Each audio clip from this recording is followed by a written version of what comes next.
ಆ ಯಾವುದು ಉದ್ಯೋಗ ಮೇಳ ಮಾಡ್ತಾ ಇದ್ದೀವಿ.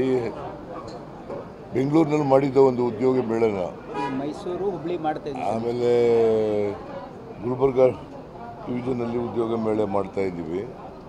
ಆಮೇಲೆ ಮೈಸೂರಿನಲ್ಲೂ ಕೂಡ ಮಾಡ್ತಾ ಇದ್ದೀವಿ, ಮತ್ತು ಹುಬ್ಳಿ ಧಾರವಾಡದಲ್ಲೂ ಕೂಡ ಮಾಡ್ತಾ ಇದ್ದೀವಿ. ಎಲ್ಲ ವಿಭಾಗವಾರು ಮಟ್ಟದಲ್ಲಿ ಉದ್ಯೋಗ ಮೇಳಗಳನ್ನು ಮಾಡ್ತಾ ಇದ್ದೀವಿ.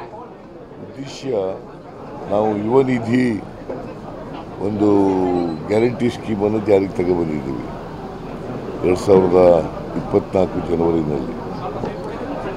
ಅದನ್ನು ಈಗಾಗಲೇ ಒಂದು ವರ್ಷ ಆಗಿಬಿಟ್ಟಿದೆ. ಒಂದು ವರ್ಷ ಆದಮೇಲೆ 80,000 ಜನ ಎನ್ರೋಲ್ ಆಗಿದ್ದಾರೆ. ನಮಗೆ ಉದ್ದೇಶ ಏನು ಅಂತಂದರೆ ನಿರುದ್ಯೋಗದ ಸಮಸ್ಯೆಯನ್ನು ಬಗೆಹರಿಸಬೇಕು ಅಂತ. ನಿರುದ್ಯೋಗಿಗಳಿಗೆ ಉದ್ಯೋಗ ಕೊಡಬೇಕು. ಅದಕ್ಕೋಸ್ಕರ 2 ವರ್ಷದ ಭತ್ಯೆ ಕೊಡ್ತಾ ಇದ್ದೀವಿ. ಗ್ರ್ಯಾಜುಯೇಟ್ಸ್ಗಳಿಗೆ 3,000 ರೂಪಾಯಿ, ಡಿಪ್ಲೊಮಾ ಹೋಲ್ಡರ್ಸ್ಗೆ 1,000 ರೂಪಾಯಿ ಕೊಡ್ತಾ ಇದ್ದೀವಿ. ಸೊ ಅದರ ಪ್ರಯುಕ್ತ ಯುವ ನಿಧಿ ಕಾರ್ಯಕ್ರಮನೂ ಕೂಡ ಜಾರಿ ಮಾಡಿದ್ದೀವಿ. ಹಾಗೆಯೇ ಉದ್ಯೋಗಗಳನ್ನು ಕೂಡ ಕೊಡ್ತಕ್ಕಂಥ ಕೆಲಸ ಮಾಡ್ತಾಯಿದ್ವಿ. ಉದ್ಯೋಗ ಮೇಳಗಳನ್ನು ಮಾಡಿ ಜಾಗೃತಿಯನ್ನು ಮೂಡಿಸ್ತಕ್ಕಂಥ, ಯುವಕರಲ್ಲಿ ಜಾಗೃತಿಯನ್ನು ಮೂಡಿಸ್ತಕ್ಕಂಥ ಕೆಲಸ ಮಾಡ್ತೀವಿ. It is our commitment, party commitment, ಉದ್ಯೋಗ ಕೊಡ್ತಕ್ಕಂಥದ್ದು. ಜಾತಿ ಗಣತಿ ವಿಚಾರದಲ್ಲಿ ಚನ್ನಗಿರಿ ಶಾಸಕರು ಶಿವಗಂಗಾ ಅವರು, ಲಿಂಗಾಯತ್ ಶಾಸಕರು ಎಲ್ಲರೂ ರಾಜೀನಾಮೆ ಕೊಟ್ಟರು. ನಾಳೆ ಮೀಟಿಂಗ್ ಕರೆದಿದ್ದೀವಿ. ಅವರು is not a cabinet minister.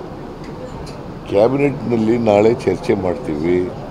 ಅದಕ್ಕೆ ಎಲ್ಲ ಮಿನಿಸ್ಟರ್ಗಳಿಗೂ ಕೂಡ ನಾಳೆ ಇದೊಂದೇ ಸಬ್ಜೆಕ್ಟ್ ಇಟ್ಕೊಂಡಿದ್ದೀವಿ.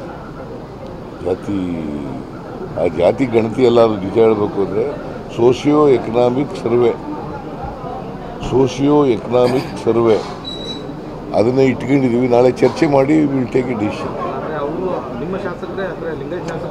ಆಯ್ತಪ್ಪ, ಅವ್ರ ಅಭಿಪ್ರಾಯ ಹೇಳಿದ್ದಾರೆ, ಆಯ್ತಾ.